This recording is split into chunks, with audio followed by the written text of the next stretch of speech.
చాలామందిని గురించి చాలామంది ఏం కోరుకుంటారో తెలుసా? మనల్ని నిజంగా ప్రేమించిన వాళ్ళు ప్రార్థన కూడా ఏం చేస్తారో తెలుసా? ఈ పిల్ల నోరు బాగుంటే మారితే అంత బాగుండునో అని కోరుకుంటారు. అది బయటికి చెప్పరు. చెబితే కనుక నువ్వు వాళ్ళని చెరుక్కర నవ్విలేస్తావు. ఎందుకంటే అసలు నీ నోరే మంచిది కాదు కదా. నోరు మంచిదైతే ఊరు. దేవుడు అంటాడు, కృపాసహితమైన మాటలు మనం మాట్లాడితే కృప కుమ్మరించబడిపోవాలి.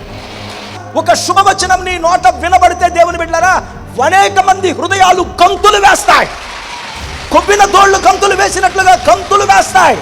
శాపవచనం, దుష్టవచనం నీ నోట పలికినప్పుడు వాళ్ళ హృదయాలు శోకముతో నింపబడతాయి. అందుకే దేవుడు ఏమన్నాడు తెలుసా?